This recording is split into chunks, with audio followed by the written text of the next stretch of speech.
Iron Throne. The Iron Throne was the throne upon which the king of the Andals, the Rhoynar, and the first men sat, located in the Great Hall of the Red Keep in the city of King's Landing. Besides the monarchs themselves, only their hand could sit on the Iron Throne. The Iron Throne was also a metonym, along with the crown, referring to the monarchy that rules the seven kingdoms and the authority of the monarchy, e.g. rebellion against the Iron Throne. The Iron Throne is the seat of the Lord of the Seven Kingdoms, and is often used as a metonymic device to refer to the authority of the king of the Andals, the Rhoynar, and the first man or to the polity born after Aegon's conquest. The king often holds audiences and dispenses justice from atop it in the Red Keep's throne room, the Great Hall. The chair is cold and hard, with many jagged edges. Background. The Iron Throne was forged at the order of Aegon the Conqueror, the first of the Targaryen kings, who conquered 6 of the 7 independent kingdoms of Westeros and unified them under his rule. The 7th kingdom of Dorne was later joined through a marriage alliance. The throne was allegedly forged from the 1,000 swords that had been surrendered to Aegon in the War of Conquest by the lords who had offered their fealty, though the actual number of the swords in 300 AC is fewer than 200. These were subsequently melted down by the fiery breath of Aegon's dragon, Balerion the Black Dread, then beaten and bent into a throne of imposing appearance, asymmetrical and surrounded by swords protruding from the ground, the steps being decorated with twisted steel. At some point during or prior to the reign of Aerys II Targaryen, many of the swords that made up the Iron Throne were removed and the throne was given a safer and more symmetrical design. At the end of Robert's rebellion, during the sack of King's Landing, as the Lannister army overran the city outside of the Red Keep, King Aerys II Targaryen the Mad King refused to surrender, and secretly ordered the city to be burned to the ground with hidden caches of wildfire. To prevent this, his own Kingsguard Ser Jaime Lannister killed the Mad King in front of the Iron Throne itself. Greatly disturbed at having killed the king he had taken the most sacred oaths to defend, Jaime then sat down on the Iron Throne and gave no thought to the carnage going on outside. Hours later, the main rebel army arrived in the city, and Ned Stark came to the throne room, where he found Jaime sitting on the throne. Years later, Jaime's sister Cersei chided Eddard that he could have tried to seize the throne then and there, instead of letting Robert take it, but he did nothing. Stark never knew why Jaime really killed King Aerys, and seeing him seated on the Iron Throne like that, apparently, out of arrogance, gave Eddard the incorrect belief that Jaime hoped to seize the throne himself someday. Septa Mordane quizzes Sansa Stark on her history lessons while walking through the throne room, asking her who built the Iron Throne. Sansa correctly answers that it was Aegon the Conqueror. Viserys tells Doria that the Iron Throne was made of the swords of the vanquished. Because the king is out hunting, Eddard Stark sits on the Iron Throne while listening to royal petitioners, in his capacity as Hand of the King. He hears a report from a peasant refugee that Ser Gregor Clegane has been raiding villages in the Riverlands. Following the death of King Robert Baratheon, his alleged son Joffrey Baratheon takes his place on the Iron Throne. Far away on the eastern continent in Vys Dothrak, Daenerys Targaryen urges her husband Khal Drogo to help her win back the Iron Throne that her own father once sat upon, for her and Drogo's unborn son that she carries inside her. At first, Drogo is not very interested. Westeros is very far away, across the ocean, and to the Dothraki it seems just like a literal chair, without all of the connotations of authority over the 7 kingdoms associated with it. After a failed assassination attempt on Daenerys by one of Robert's agents, however, Drogo is deeply offended and vows to attack Westeros and take the Iron Throne for Daenerys and their son, Rhaego. Joffrey continues to jauntily sit on the Iron Throne as the War of the Five Kings tears apart the realm. He gets up from the throne to menace the captive Sansa Stark with a crossbow, idly considering shooting her, before relenting that his mother insists she remain alive, so he simply orders his Kingsguard to beat and strip her in front of the entire court. Meanwhile, at Dragonstone Island to the east, Robert's younger brother Stannis Baratheon declares that the Iron Throne is his by right, and all who deny that are his foes. During the Battle of the Blackwater, just as the battle seems to be turning against the city's defenders, Cersei Lannister goes to the throne room to sit on the Iron Throne herself, while holding her younger son Tommen sitting on her lap. Together they await what she fears will be their end, and gets ready to give Essence of Nightshade to Tommen and herself to painlessly kill them both, as if Stannis is victorious he will have them both tortured to death. In the nick of time, however, her father Tywin enters the throne room along with Ser Loras Tyrell. The main Lannister army along with reinforcements from House Tyrell arrived at the last moment and repulsed Stannis' assault, winning the battle. Olenna Tyrell, in typical fashion, has a low opinion of the throne itself, blithely referring to it as that ugly iron chair. Peter Baelish remarks to Varys that the Iron Throne doesn't literally have thousands of swords in it, he has counted and the real number is under 200. He says that this is another inflated legend, part of the pageantry and propaganda that supports kings and dynasties, but which is, in fact, illusory. Following King Joffrey Baratheon's assassination with poison at his own wedding, his younger brother Tommen Baratheon is crowned as the new king in a ceremony while sitting on the Iron Throne. Because Tommen is still underage, however, his grandfather Tywin Lannister, the Hand of the King and Protector of the Realm, later sits on the Iron Throne while overseeing the court trial of Tyrion Lannister for the false charge of poisoning Joffrey. After a new alliance is formed between the Crown and the Faith Militant, King Tommen Baratheon dismisses his uncle, Jaime Lannister, from the Kingsguard while sitting on the Iron Throne for marching against the Faith with the Tyrell army. Later in court, King Tommen, from atop the Iron Throne, outlaws trial by combat and announces the date of Cersei and Loras trials. After the Great September of Baelor is destroyed and the main Tyrell line and the Sparrows are wiped out, King Tommen commits suicide. Without a clear line of succession and anyone to oppose her, Cersei is crowned Queen of the Seven Kingdoms by Qyburn before the court and sits on the Iron Throne. Cersei sits on the Iron Throne when she and Jaime negotiate an alliance with Euron Greyjoy, the new self-proclaimed king of the Iron Islands. Later, Euron leads his captives Yara Greyjoy, Alleria Sand, and Tyene Sand into the court of Queen Cersei, who sits on the Iron Throne. Cersei alludes to the Iron Throne's original association when she incredulously declares, "I sit on her father's throne," in reference to the very remote possibility of peace with Daenerys Targaryen. Bran Stark and Samwell Tarly learn that Jon Snow, the alleged bastard of Eddard Stark, is actually the lawful son of Rhaegar Targaryen and Lyanna Stark, born as Aegon Targaryen. As such, he is the rightful heir to the Iron Throne. Euron Greyjoy presents Harry Strickland, the captain of the Golden Company, before Cersei, who sits atop the Iron Throne. When she learns the truth of Jon's parentage, Daenerys is upset to realize Jon is the rightful heir to the Iron Throne, having spent years believing it was her birthright and working toward it. Jon tells Daenerys he doesn't want it and will refuse if anybody tries to press his claim.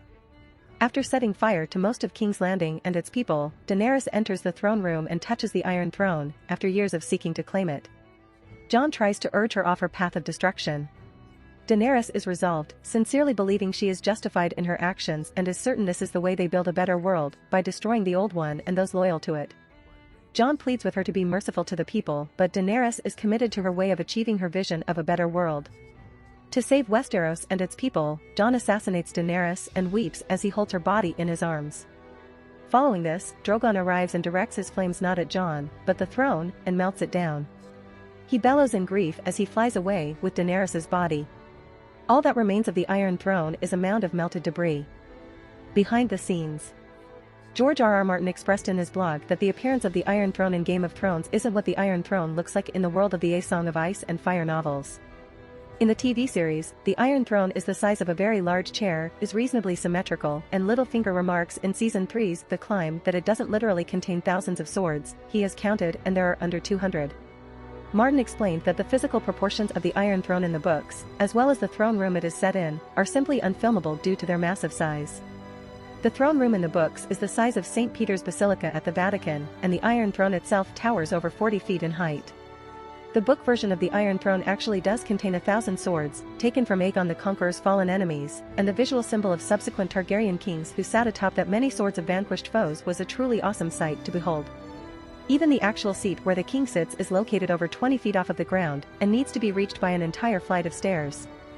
The Iron Throne is so large that it is physically impossible to move it. Aegon I eventually decided to raise the boomtown that had grown up around the site of his army's landing camp, a ramshackle town of wood and earth called the Egan Fort, so that he could start over from scratch and construct a more permanent new capital city, King's Landing. The Red Keep itself and the throne room had to be built around the pre-existing Iron Throne. The construction took many years and would continue long after his death, so in the meantime, he relocated the royal court to his ancestral castle on Dragonstone. It was impossible to move the Iron Throne, however, when Aegon I died his son and successor Aenys had to travel to the unfinished construction site of King's Landing to be crowned on the Iron Throne, before then moving back to Dragonstone.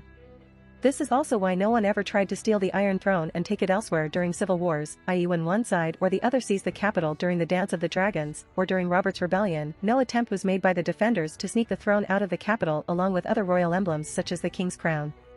Moreover, Martin made the point that the Iron Throne in the books was hammered together by blacksmiths, not sculptors and artisans, so it does not fit together neatly. Rather, it is a sprawling and twisting asymmetrical stack of swords welded together into a vague throne shape and towering into the air.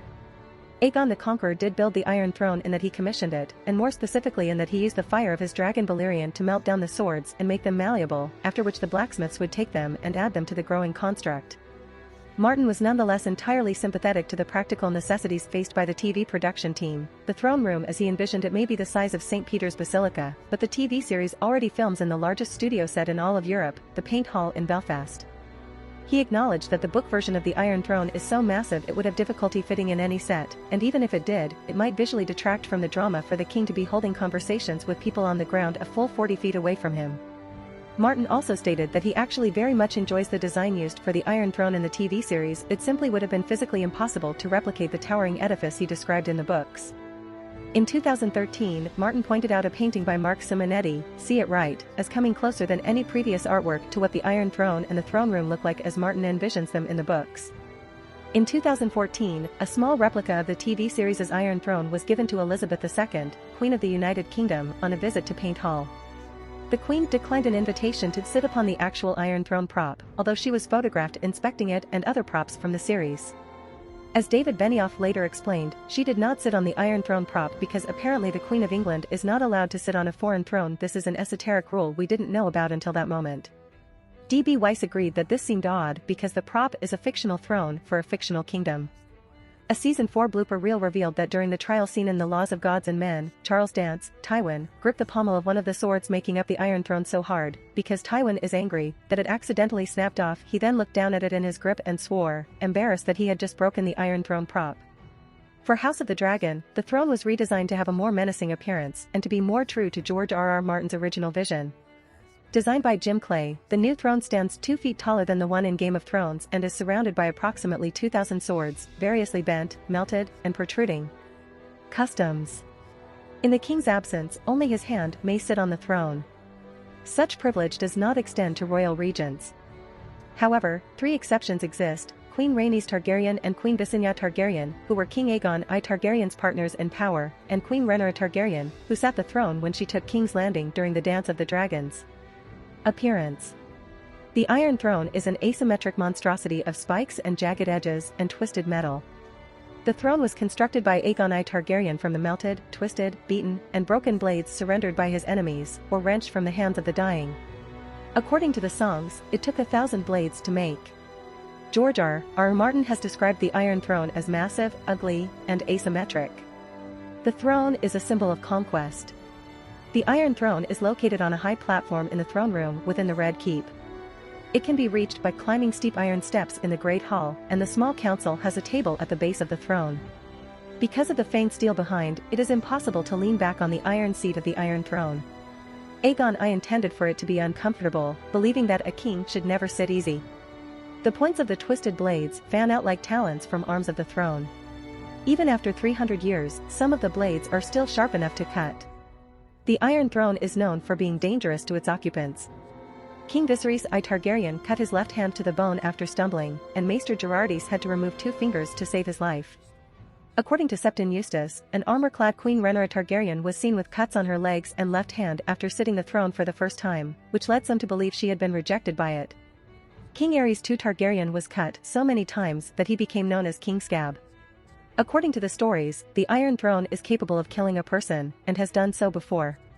King Maegor I Targaryen, for instance, was found dead on the Iron Throne, his arm slashed open from wrist to elbow on jagged barbs, and with a blade through his neck, emerging beneath his chin. Although various culprits have been considered as having possibly murdered Maegor the Cruel, many still believe the king had been killed by the throne itself. In the books. In the A Song of Ice and Fire novels, the Iron Throne is reportedly uncomfortable to sit upon due to the blades that radiate out from it, occasionally cutting the incumbent. The moral lesson Aegon intended for his heirs was that no ruler should ever sit upon the throne carelessly, just as they must not rule carelessly. The Iron Throne specifically contains the swords of those Aegon defeated in battle, but not of those who had surrendered honorably rather than give battle. As such, no swords from the North or the Vale of Arryn were included in the Iron Throne thanks to Torrhen Stark and Shara Arryn. King Aerys II Targaryen's increasing insanity over the years led him to absent-mindedly sit upon the throne with his full weight, frequently cutting and injuring himself. Ultimately, he cut and scraped himself so much upon the Iron Throne that his personal enemies derisively referred to him as King Scab, besides of his more common epithet, the Mad King. This was seen by some as a sign of his unworthiness to rule. At the end of Robert's Rebellion, King Aerys was slain by Jaime Lannister at the foot of the Iron Throne itself. Jaime proceeded to wait out the rest of the sack of the city by Lannister soldiers, and waited in the throne room for the late arrival of Eddard Stark and the main rebel army. Eddard's most powerful memory of the event was arriving in the throne room to find Jaime sitting on the Iron Throne, his sword at his side still covered in Aerys' blood, with the Mad King's corpse lying in a pool of his own blood in front of the throne. On seeing Eddard, Jaime got off the Iron Throne, joking that he was just keeping it warm for Robert.